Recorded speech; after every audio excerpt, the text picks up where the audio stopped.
Nom, nom, nom, nom, nom. Hi, good morning. Welcome, guys. Thanks for joining us. This is the Snack Challenge podcast. We're with Taeya today, and we are looking at no guilt bakes. I've got a big box of goodies here that we've got to try for later. Just checking I had it to hand. There we go. Great, guys. We've got lemon and coconut. We've got ginger spice, raspberry swirl, chocolate hazel. We'll get into them later. So, Taeya, tell us a bit about No Guilt Bakes. What is the product proposition? What's it all about? And who are you? So I'm Taeya. I'm one of the founders of No Guilt Bakes, founded alongside my cousin, Maya Harruna. We did it after about 4 years ago now. It feels like all the years are melding into one, but we didn't start it 4 years ago, but 4 years ago I started low carbing and then, went into keto because I was going to get married. And I had previously started dabbled in it, but then I had torn my ACL playing football. Why I was playing football, I don't know. And then, so I had to start again about a year later because I had been medicating with food the entire time. Like, oh, I can't believe I've torn my ACL. Let me eat tons more food. Having done keto and, lost 17 kilos in a year, I was like, right, I feel qualified to do this because I couldn't find, while I was doing it, I'm a sweet tooth, which is what got me in trouble in the first place. Yeah. And so I couldn't find anything that sort of fit within the sort of the things that made me comfortable about the diet. So I was like, look, if I'm adopting this as a lifestyle, I need things that make me feel less like I'm missing out. And no one wants to feel like I have cheat days, and I hate the term cheat days because I'm like, I don't really want, so if you notice our tagline is why should eating be cheating, because I just don't want to have to worry about things like that, right?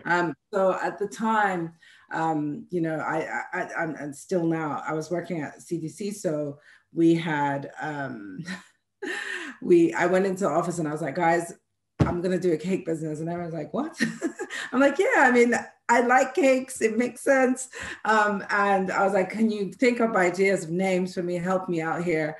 And they came up, one of my friends at work gave me a whole list, and No Guilt Bakes was on there. And the moment I saw it, I was like, yes, that's it, that's the one.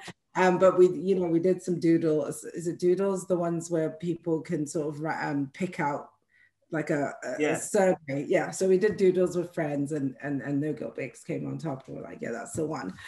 Because the purpose was genuinely just to be able to enjoy, a cake or two while low carbing or on keto and not have to worry about its contents of whether it had, artificial this or, was used with filler that, and so on and so forth. And also I wanted to be able to walk into Boots or Tesco and see the option there. So it was more than just, oh, I want to do a bakery that sort of helps people who are willing to buy it online. I wanted it to be something that people could go into a shop and pick up, because I'd come from Gymbox, which was in our building, and I walked by Boots and I'd go in thinking there has to be something that I can eat here, and there was nothing. So that's where it came from. And Maya was doing a different program at the time while I was doing keto, and she kept mocking me because, when you're doing keto, you have to tell everyone that you're doing keto, or it doesn't count. So I'd be like, I'm in ketosis today. And she's like, no, every day ketosis, her and my sister.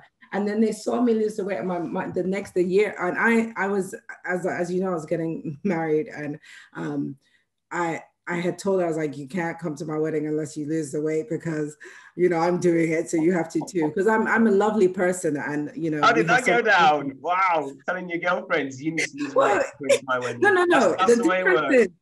It's different when it's your cousin. You've grown up with. We're basically sisters. We've lived together since I moved back from the States. So, I'm allowed to tell her everything that you're not usually allowed to say or think. I'm allowed to do that, I think. But I do it anyway. So but of course, because she's her, and she also, had her own plans, she waited till after the wedding to start keto, and proceeded, because she's her, to lose more weight than I did while on keto. So she's shit there. I know. I'm so happy for her. No, I'm kidding. But she's lost about 4.5 stone. Bit of envy.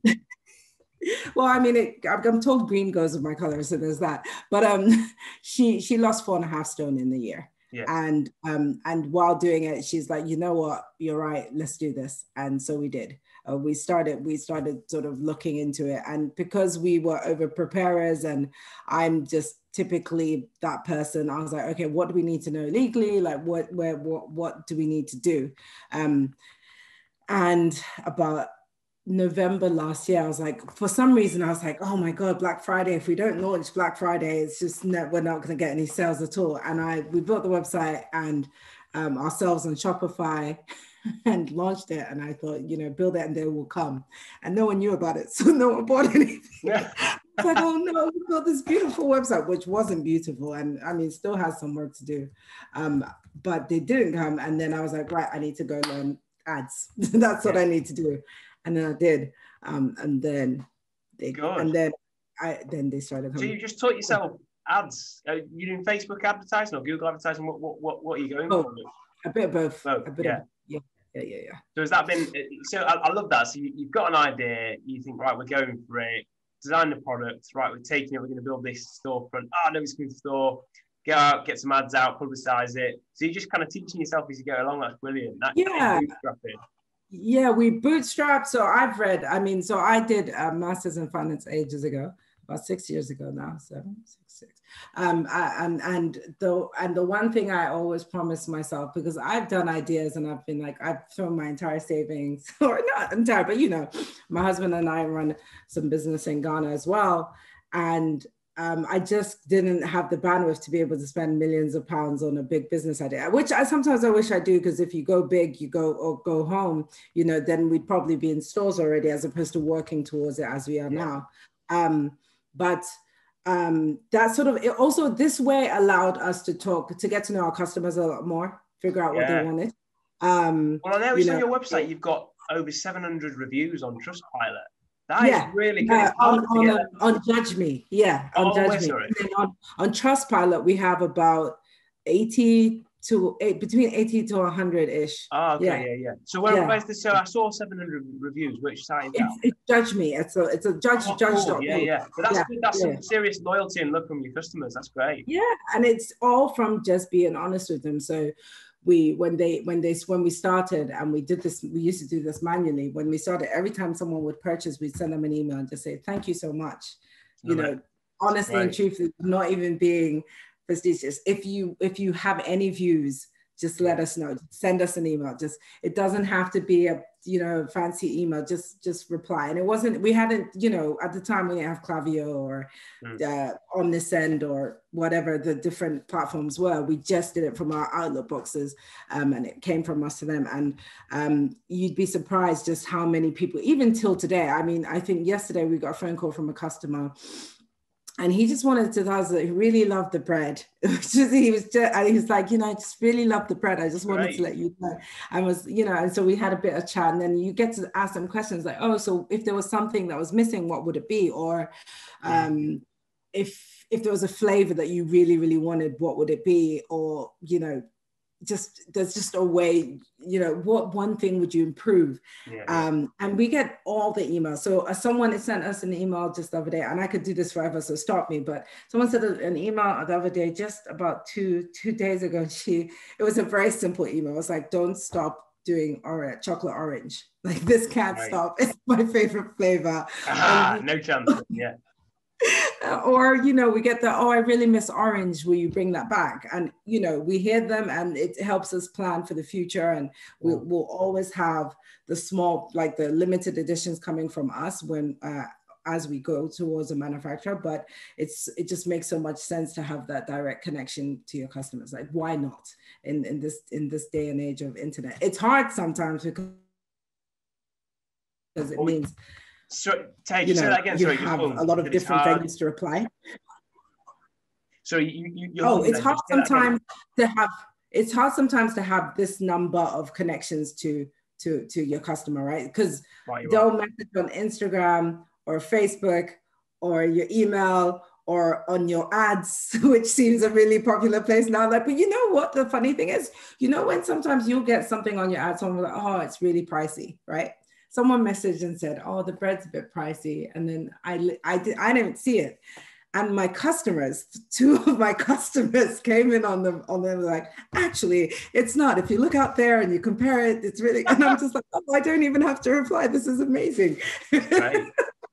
Well, that is phenomenal. I mean, building that kind of advocacy, those ambassadors organically. I mean, that's the stuff big brands pay a lot of money to media agencies to do for them. And this is you guys being genuine, being authentic. And let's be honest, that's what people want. Like my missus now, my wife, she doesn't really buy any beauty products from big brands anymore. It's all direct to consumer stuff that's sustainable, that she believes in, which has got a connection to the brand. I'm the same for my shaving stuff.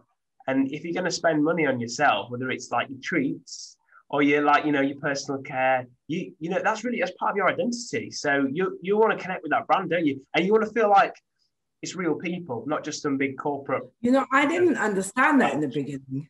I'll admit, I didn't understand that in the beginning. I used to think no one wants to see my face. Like, I wish I had. Now in hindsight, we have on our packaging, we have a slip that has little advice and tells people a bit more about the product. Yeah. Which I think everyone does, right? A little packing slip, but beyond just what they've ordered. It's good. Yeah. It's got a picture of you guys. No, I love that because it's such a connection with the real people. It's fantastic.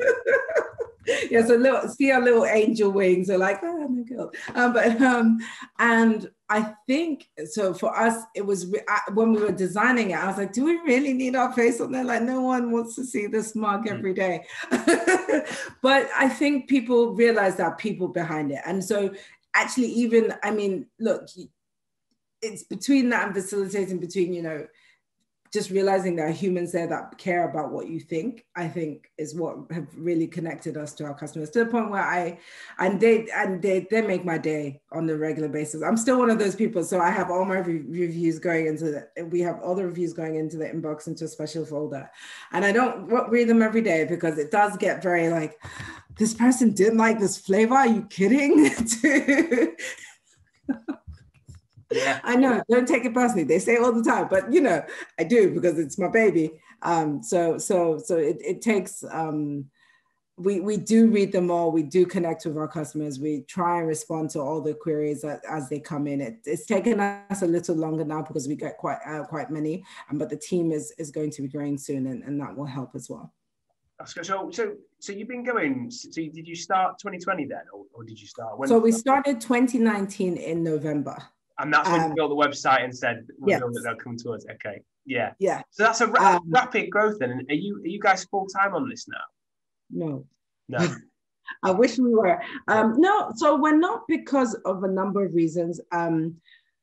But so it just felt like I'm just that person. I have so many interests, but this is truly my baby. So all my evenings are spent on No Guilt Bakes.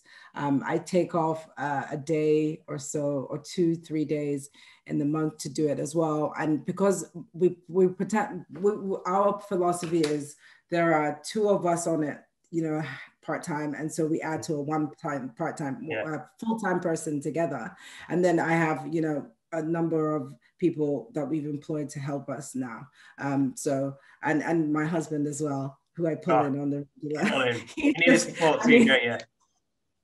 The problem is also one is my sister, one is my husband, and then we have 2 other people who come and help us pack cake now because there's too much cake to do alone, and we individually package each one.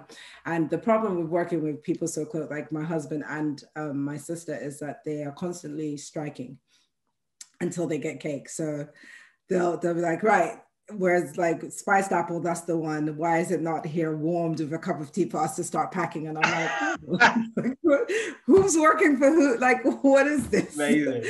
Yeah. You got to pay the workers though. Otherwise they're going to strike. They're going to unionize, Taeya. They are constantly striking on me, and we still pay them.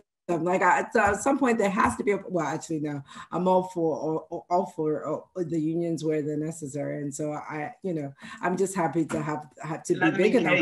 Let them eat cake, Taeya. Well, maybe you can come back for cake. Hey, listen, there's a whole tribe of us. I'll bring them all down. Oh, amazing. I've got 4 kids and 4 siblings. So that's 9 of us. Three misses, that's 10. It'd be great. This is what I was saying to my family. I was saying to my parents, I was like, why didn't we have more? Just me and my sister. If you had just had like 5 of us, I would never have to hire for Do it for the love. Do it for the business. I mean, forget what they want to do with their lives. Yeah. No, what they want to do is help me pack cake. That's great. So okay, so you've gone from right, product, build a website, right, I've got to learn ads, getting the family involved. I'm sort of squeezing it in to my evenings and weekends, still going up. So this is real bootstrapping. This is great. So there's no seed funding. You're literally doing it off family, friends, your own money. What has been the hardest thing then so far? What's been the hardest moment? I mean, at some point last year, my mom, it was Christmas. Christmas was hard. I ended up taking so much time off because we did a Christmas box. We launched our Christmas box, which you can see on Instagram. And it was our first sort of themed holiday. And we're like, we got to do this right. And we decided, we went really, really ambitious. We were like, we're going to do a 60-pound box and it's going to have all these treats in it. And they all sounded delicious and we had practiced them all. But we didn't just, because we had our regular product lines, which is our cakes. Then we introduced meringues, cookies. There was different flavors that were different from what we did every day. It meant that when we were baking, it wasn't enough time to do the regular bakes and satisfy the regular customers and the Christmas box. We had chocolate mint, which is still delicious. I love arrows. And so this is what I would imagine as an arrow in a cake form. And so it was just dreams upon dreams. And we did it and people bought it. And when they bought it to the point where, Jeff Bezos, when he started Amazon, he had a bell that would ring every time someone would use it. And we did the same thing because I love business. So I read all the books I can. And now my phone is on silent because we can't even, it can be a bit stressful hearing the bell and going, oh, this evening we've got so much to pack. But anyway, besides the point, or this afternoon, whatever it might be, it would start ringing. So at December, we've been running for a year, did a couple of ads with the theme of Christmas, and it started ringing probably every 10 minutes. And I was like, oh, no. This is too, we don't have the capacity for this. We need to spend less on the ads. This is literally, I was like, okay, well, we need to reduce the spend on this by a lot. They were pulling the sales in. Yeah, so we cut the ads by a lot. Because you had too many orders. That is amazing. Who gets that in their first year of trading? Too many. No, but I think, to be fair, it sounds amazing. But okay, from my perspective, I just think it means that I didn't plan well, right? Because in my head, if I had planned well, I would have had. I mean, this is the thing when you're learning on the job and things. I would have thought, oh, I need to hire more people to satisfy this level of demand, or we need to think temporary staffing, or we need to, I need to take more time off. But I didn't. I just naively thought, oh, we'll get, the orders we usually get. It's fine, not realizing there was this sort of demand for people, because people over the holidays, we did, basically it was the mince pies that did it. It was the mince pies. And the thing is, the other thing, because it was our first time doing it, we didn't know quite how long it would take to make. I think we did over 1,000, 1,500 mince pies or something. And each one is like individually pressed and rolled out and cut. And then you put it in the oven, and then you do a sort of mini blind bake, and then you put the mixture in, and then you cut the stars. I mean, there's a lot of steps. Whereas with the cake, you scoop it, you scoop so they're uniform, and then you put it in the oven. It's not as full on. So I didn't really evaluate what my production process would be and how involved it would be to do a box. And so it was great that it was ringing. It was great that, we kept selling out, but in hindsight, planning, if I had the time to plan, because at the time I wasn't sleeping, but if I had the time, this was when I was like, wow, yeah, full-time, this would have been great. This would have been great. And then I resolved that I would hire more people to help. So do you want to ask him, what's your day job then? Is it another business you've got, or are you What do you? No, I work in development finance in the daytime. Oh my gosh, this is so personal. But yeah, I work in development finance because, you know, I clearly apparently have some sort of savior complex. No, because a big part, I used to work in banking, in corporate banking, and I worked in asset-backed securities, CLOs. And I'm getting really technical, but basically, if you think credit crunch, kind of think what I used to do. Yeah. No, I get it. So I was like, when I finished, and don't get me wrong, you know, there's all sorts of facets for finance for different people, but in the end, it wouldn't change the world, or it changed the world, but not in the best of ways, I found. And also for me, it was more about, I needed to do something that sort of connected to my roots, which is Ghana. My parents, I was born in London, but I lived in Ghana for some time for boarding school. I did university in the States, which is why sometimes I go into this weird American twang. And then I came back to England in 2008, right when the crisis happened.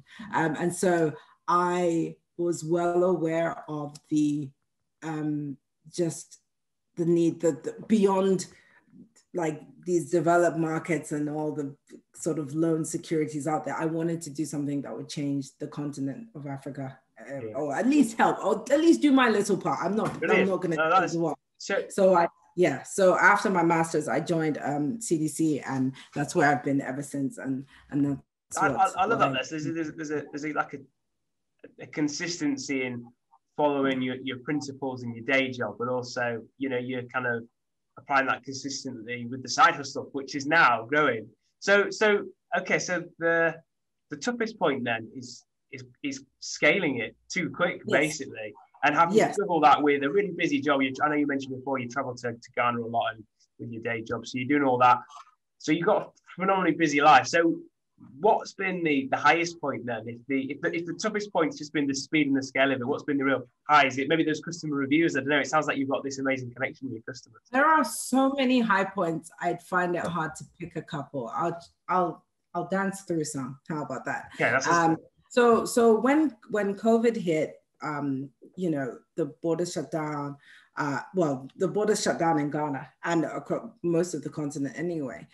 So it meant I wasn't traveling as much anymore. And so it meant that I was finally, my evenings were because what would happen was I'd come home on the weekends, I'd bake with Maya, and then she'd deal with all the orders during the week, and then I'd be traveling for work, or I'd be here sort of just working. And so I didn't have my evenings necessarily. I could work on the website, which is fine, or I could work on, you know, plans or whatever, do orders of stuff because I can buy stock online and things like that. But I just wasn't as present.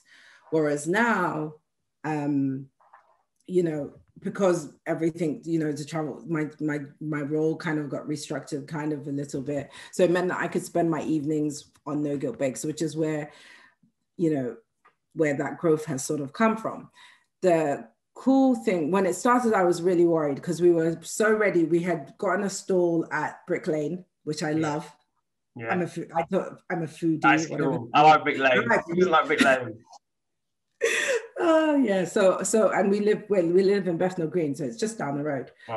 We used to be there every weekend. That's basically our Sunday thing. We'd go down to Brick Lane and grab food. But so we're really excited. We're going to meet people. We're going to be able to really connect with and grow this whole market strategy where, you know, instead of necessarily, you know, we'd be able to bake and then send it to the markets every Sunday, and it'll be really cool. And then we'll start doing some custard things and some hot chocolates and all this stuff.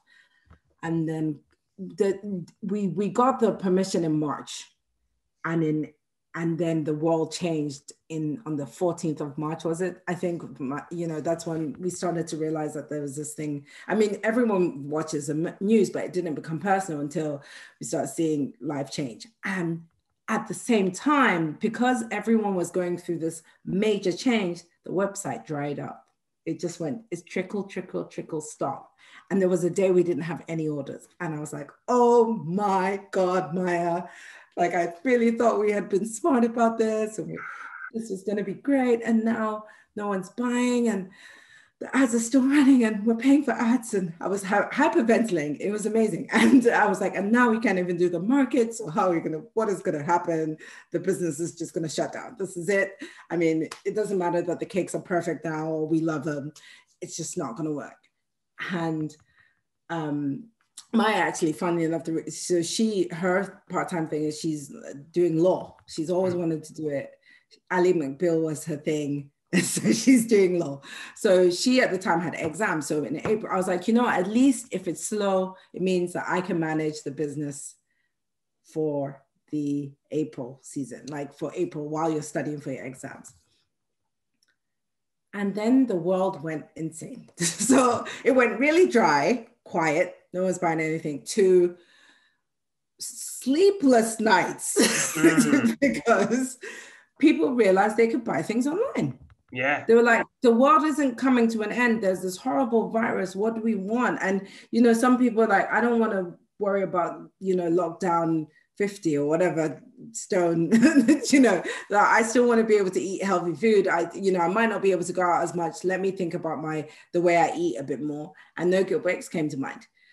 And then the world went crazy. And at the time, my sister, is here, thankfully, but she had been doing med school. She did med school in Cuba. And so I had ended up back here.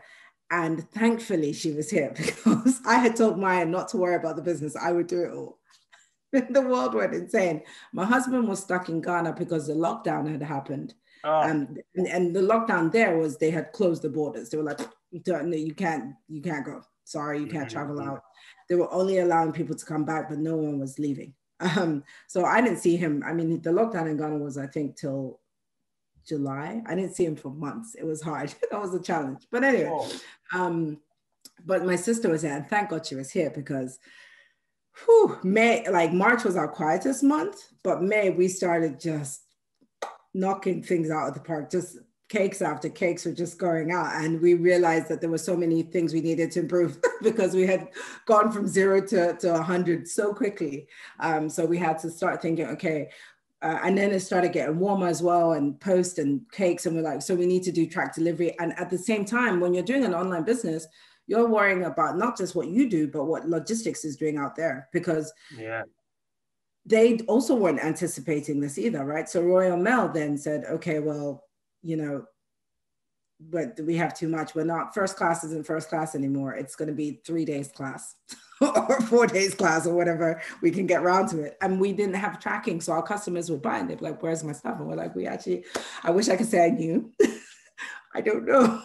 And that's never good. So we then had to switch to track deliveries, and we tried Hermes at the time, and we still do work with them, but we had tried their 3 to 5 day service. Don't do that. Anyone who's doing a direct delivery service sort of product, don't do that, because it wasn't the one.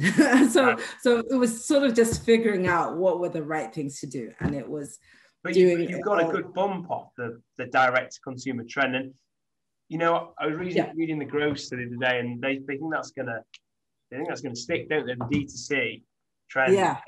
Well, it's the ease of having something come to you.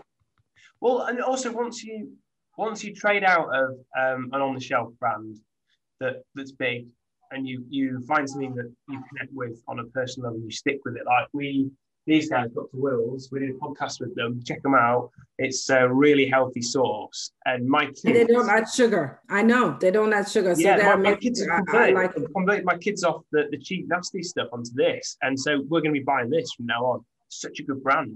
You don't mind paying a bit more, do you, if it's the quality that you want? Exactly. And at the end of the day, because the business matters, like the sort of customers, we have that direct time with the customers, we know we can adapt very quickly. So if someone really doesn't like, at some point they were like, our lemonade isn't lemon enough, so we added more lemon. It was really easy to do that because we were small enough to do that. And this, I think, for growing the business beyond that, this was key for us. We've had some conversation with some retailers, some interest here and there, and I think it's really cool having the background of saying, look, we're selling this much here and it's just us. If you think about taking us on, then it'll be way more. And So thinking about how to do that creatively is what we spent the last month or so doing. We should have probably spent December doing that, but we couldn't because we were overwhelmed by Christmas boxes. So it sounds, to summarize, it sounds like your lows have been the right types of problems to have, Taeya. It's trying to keep up with people's relentless demand for your tasty cakes. That's that's it's making me hungry. Can we try the cakes? Because I've got this box staring me down. I didn't realize when you said tasting, I actually genuinely wasn't sure I was like, what? Of course, because I thought you'd eat it. Oh my God. Yeah, but you've got to eat it with you here. See my live reaction. They've been staring at me for the last week. Said, eat me. But I've been good. I've been waiting for the podcast. Oh my God. Oh, so those are our new recycled packaging. They're recyclable, which sounds like a small thing, but when you're doing food, unless you've got millions of bucks to spend on pre-printed packaging, there are very few options for recycled packaging. So when we started, we were using a polyprop, which isn't recyclable. Yeah. And it was a thing. You can't be like, oh, we're no guilt bakes, but we're ruining the earth. Yeah. One plastic bag at a time. So it was really important for us. So this is sort of our in-between packaging. In truth, we have new packaging coming out, hopefully in the next 3 months. That's all nice and spiffy and pre-printed. But until then, we found a recyclable version of what we need, which is so happy because I finally feel like I'm gonna. And also, consumers aren't gonna take your stuff. Like they'll call you out. Oh, it's not no guilt if there's tons of plastic. Yeah. And I'm like, I agree. I completely agree with you, friends. So if you have any options out there, but it took some time to find the right one for us that made sense. How do you recycle this at the moment? Does it just go in with your bag? It goes in recycling. Yep. We had one that was compostable, but it didn't seal. It didn't heat seal. So and that's important because you want the right seal on it. So when we try and seal it, it opened back up and then that kind of nulls, null and void. So we went with recyclable instead. Also, to be honest, I don't think many people are composting rubbish in their homes yet. So I wasn't sure how that worked. I think it's when it gets to a landfill, it decomposts. But anyway, we went with recyclable ones instead. Lemon and coconut. Oh yeah. That's lemon and coconut. It smells good. I can smell that straight off. That's the first thing I do when I get, like something that's lemony. So my favorite flavor is like. So what's your favorite flavor? Well, it's probably a toss up between lemon or chocolate.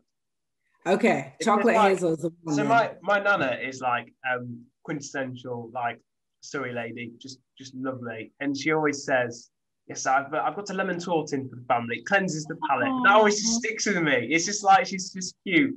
And I was like, yeah, lemon, it cleanses the palate. It reminds me of Nana. So that's probably why I like lemon so much. But then chocolate. That's amazing. Who doesn't like chocolate? So that's got to be close second, right?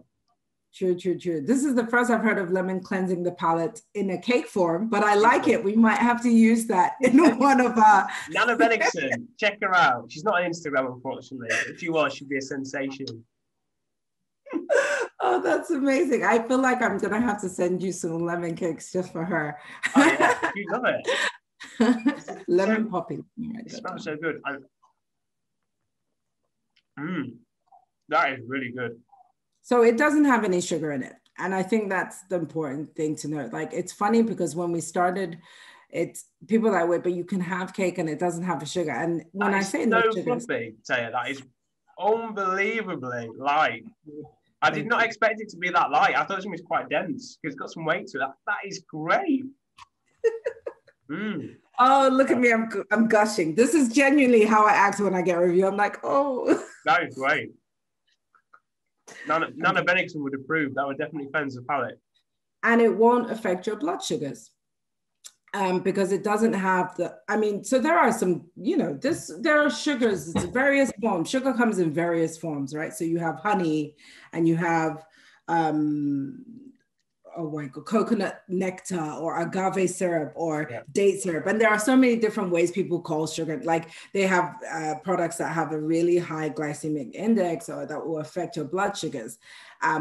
But if you're doing a low carb or, you know, as far as a ketogenic diet, you're trying not to bump those up. And so a lot of diabetics enjoy our products, because when we say no sugars, we don't mean no actual just cane sugar. We mean nothing that will affect your blood sugars or overly affect it or play around with your body's your body essentially. So this is just, it uses erythritol, which took a while to get to, on how to pronounce properly.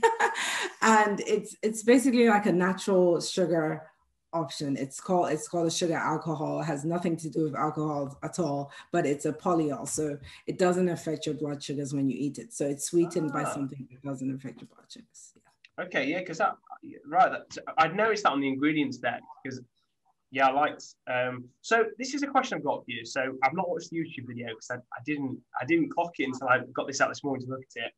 It says note the difference between net carbs and total carbs. We've got, and obviously you've got YouTube channel, you explain it to the public. But what? Yeah. Just give me a quick rundown. Like, what's the net carbs thing? I've not come across that. Let me break it down to you. It's very easy. So, I should say that it depends on what country you're in, because the UK labels are very different from American labels. So we're going to do the UK label because that's where we are. But in the UK, when you put your total carbohydrate count, it includes sugar alcohols. Yeah. So if I make a cake and it's got 8 grams of erythritol in it, right, and it's a 40-gram cake or whatever it might be, then that will show up under carbohydrates. So if I'm counting my carbs, I'm going to say, oh, there are 10 carbs in this. However, these ones aren't processed by your body. Like they almost sort of, they sweeten the cake, but your body doesn't, they have no impact on your body. So it sort of just doesn't digest it. And it, you know, so because of that, you can deduct them out for your net carbs. Yeah. So when you talk about keto or you talk about low carbs, you're usually counting some form of how many carbs you're eating. And so you just deduct whatever your total carbs figure is, you can deduct out polyols, and it shouldn't affect your total carb count. That's cool. Okay, that makes sense. So I can basically look at the carbs on your product sheets, and then I can then say, well, I'm deducting the polyols because my body's not going to count that. Exactly. To be fair, we do it for you at the bottom. Yeah. We're trying to make it as easy as possible. And our new packaging, so this is our interim one because we've got the new packaging, but our new packaging also has it on the front of the label, says the total number of net carbs per package. Okay, yeah.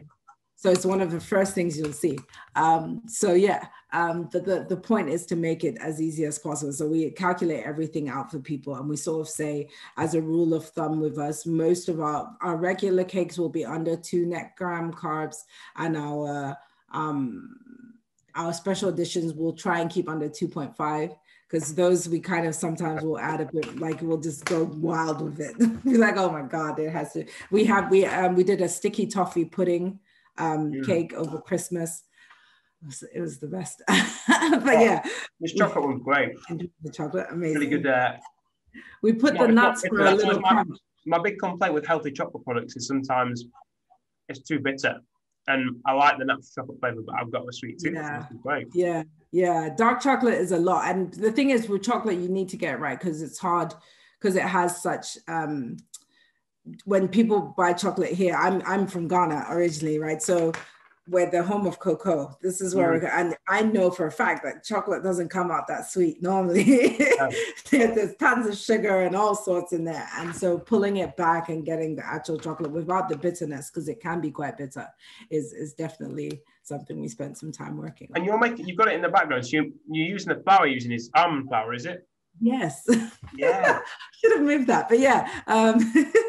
It's good. We use almond flour and a mix of almond flour and coconut flour because they're low carbs, and they're also gluten-free naturally as well, which means that it's happy times for the gluten-freers amongst us.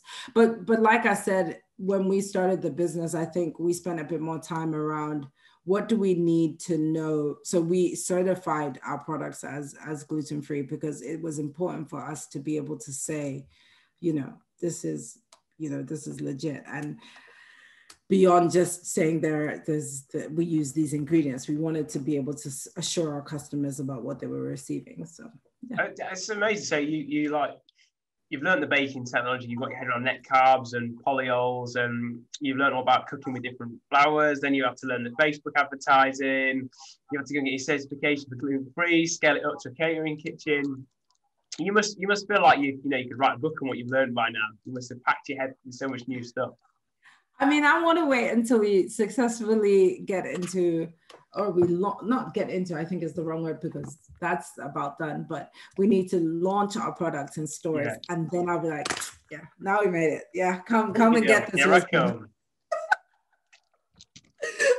Oh my God, I could talk for England now about the store. I just realized quite how long I've been rabbiting on for as well. No, it's great. It is what I love to do. It's I'm just getting into the Raspberry Swirl now.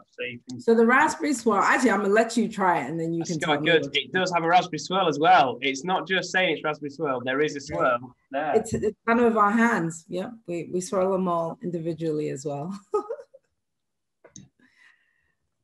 Yeah, that's good. That smells like a Bakewell tart.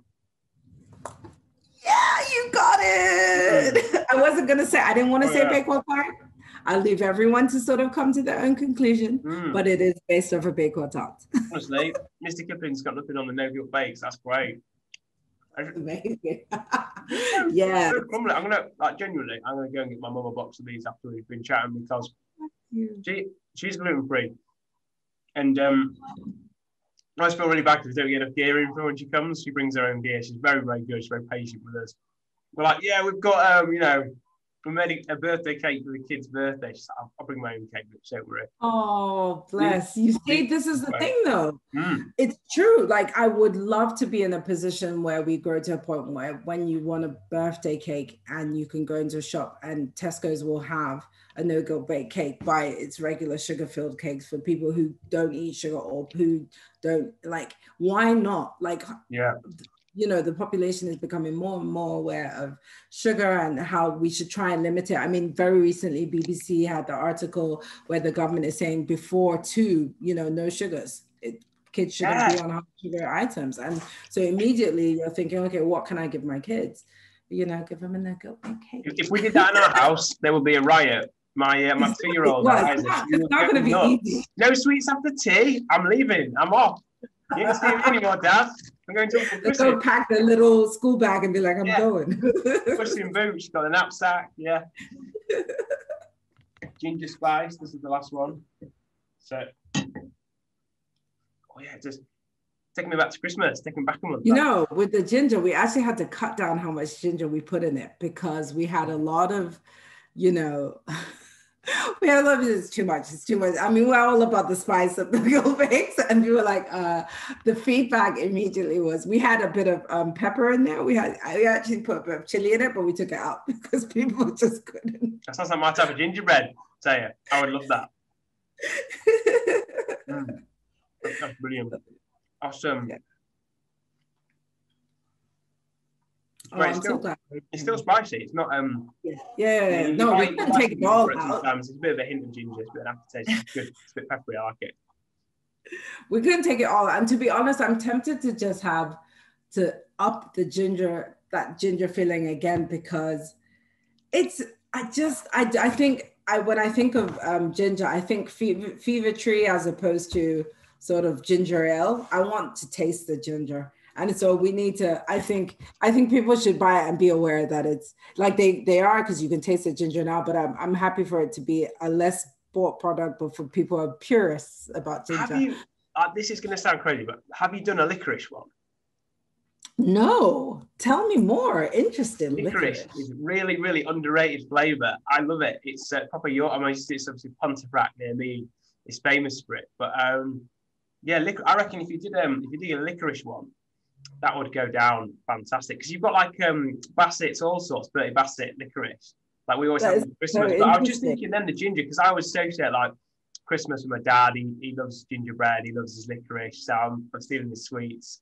And yeah, ginger and licorice, I mean, not together, but it's like I don't know. They're those flavors. It's like another one of those flavors that's really divisive. People are either obsessed with licorice or they don't like it at all. I would definitely buy it if it was a licorice one. Licorice. Okay, I have to add that onto our limited. We have a whole list of just limited edition flavors that we have to work on. I mean, so this Valentine's Day, we're bringing out one pistachio and rose. So it'll be a pistachio cake with a rose glaze on top, like a drizzle, like what we've done with the raspberry swirl, but with a rose one. Yeah. So that's what we're working on now. But so each month or so we try and come out with some sort of just a little something. That's good. Okay, so like 10 out of 10 from me. They were genuinely brilliant. I knew they'd be good because Ian, came highly recommended to me, and Ian recommends good gear. But it just blew me away by how light they were. I just did not expect them to be that light and airy and fluffy without having. It took a while. It's good. It took a while. So we didn't launch immediately. And in fact, there were we had other products that we had wanted to launch with. And we ended up with the cakes because we had done so many variations of that, but we were so sure that we had it. So it took a while. We had, I think we originally incorporated, went to company's house in July, but we didn't launch till November because we just didn't have it. That's good. So what's your favorite flavor then? Oh, come on. It's like asking a mom who her favorite pizza. Oh my God, that's so hard. It depends. So I honestly, and the worst part is, so when we started the business, we now have 3 fridges in our house, as well as the one in the commercial kitchen as well. And one of them was in my room, which was terrible because it meant that I just walk by and I'd be like, maybe I should just take it. It's just terrible. It's terrible. But okay, so I really liked this. Okay, so I loved ginger. I still love ginger, but then ginger was like the first limited edition, and it was because of me, because I love ginger. I love ginger snaps, and I was like, I want this in a cake form. So we went with ginger. And then my next love was like true love was the spiced apple. Because it's not I should have sent you the spiced apple as well. It's not actually apple. We use something called choo or chayote, which is it's a vegetable actually. Yeah. But then it has a very low carb count and it sort of takes on flavors. So if you use the right spices and the right flavoring, it tastes like an apple. And for someone on a low carb diet, you don't really eat many apples. Yeah. So there's that. I guess. Exactly. I loved our mince pies, as did everyone else. Like our mince pies were insane.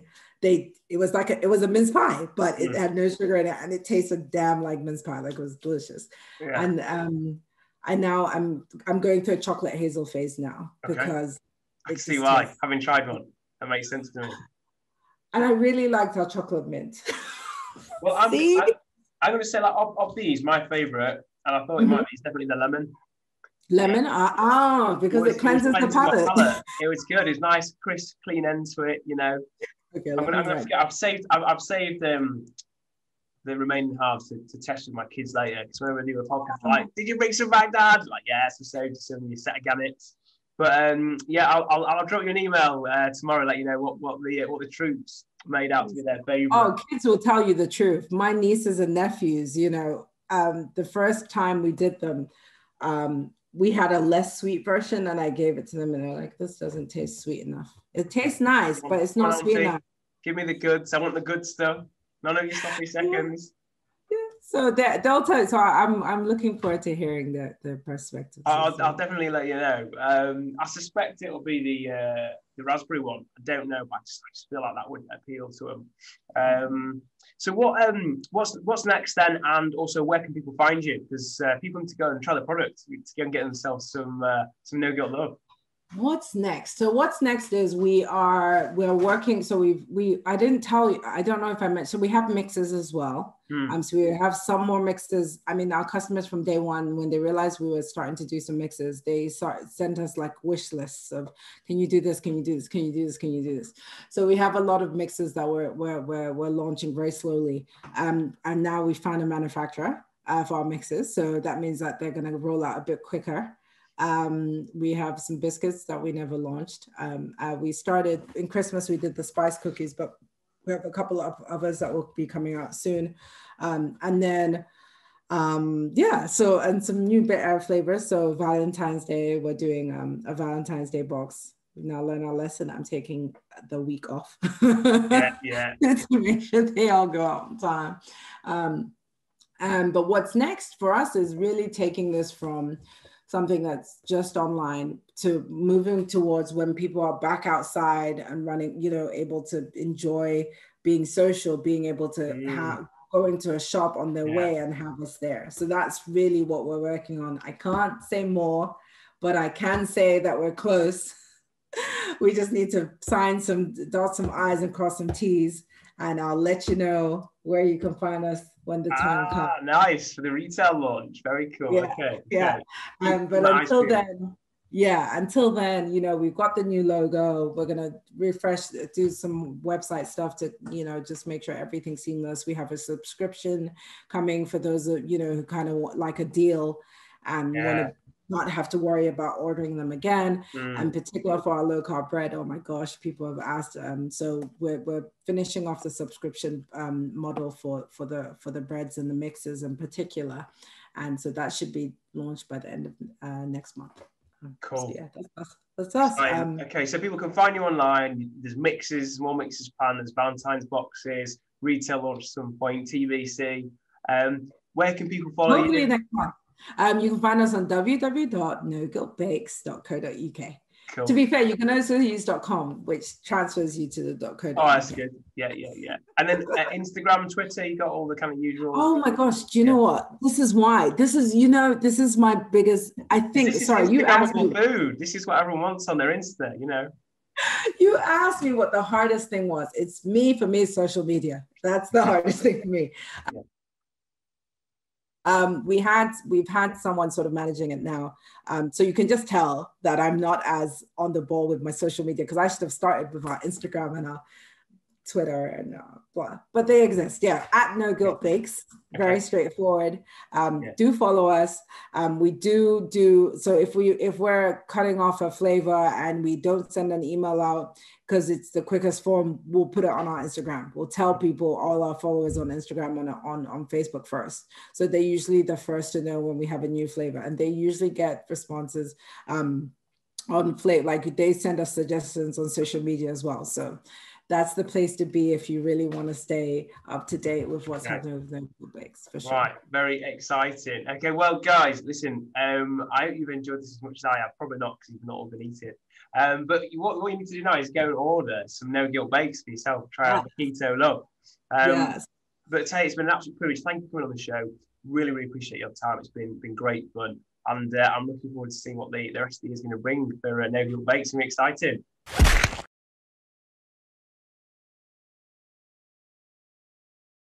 Thanks for watching the video, guys. Check out the playlist here for more content like this. Click the donuts to subscribe so you never miss an update, and give us a like and a comment so we know what content you'd like to see from us. See you next time.